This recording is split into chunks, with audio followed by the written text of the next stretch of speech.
நம்மளும் பார்த்தீங்கன்னா கிட்டத்தட்ட இப்போ ஒரு 20 நாளாக அந்த பன்றிகள் அட்டகாசத்தை மாற்றி மாற்றி வீடியோ எடுத்து அப்லோட் பண்ணிக்கிட்டே இருக்கோம். நீங்களே பார்க்கணும் அப்படிங்கிறதுக்காக தான் கடைசியாக இந்த ஒரு வாட்டி, ஏன்னா இதுக்கு மேலே சாய்க்கிறதுக்கு வாழைகள் இல்லை.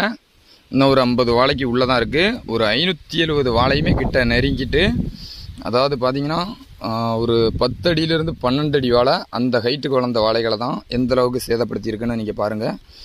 அப்போ இதெல்லாம் நமக்கு இந்த வருஷம் வராமல், அதாவது என் நஷ்டத்தையும் சரி எங்கள் விவசாயிகள் நஷ்டத்தையும் நீங்கள் ஒரு நஷ்ட ஈடு இந்த மாதிரியாக கொடுத்துருவாங்க, ஒன்றும் பிரச்சனை இல்லை. அப்போ நம்ம இந்த வருஷம் செலவு பண்ண தொகையில் பாதியாவது கிடைக்குங்கிற ஒரு நம்பிக்கை இருக்குது.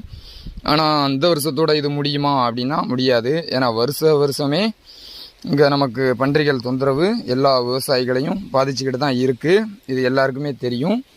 இந்த பன்றிகள் வராமல் நிரந்தரமாக தடுக்க ஏதாவது ஒரு நடவடிக்கை எடுத்திங்கன்னா ரொம்ப விவசாயிகள் சந்தோஷப்படுவோம். விவசாயிகளுக்கு ஒரு மகிழ்ச்சியாக இருக்கும்.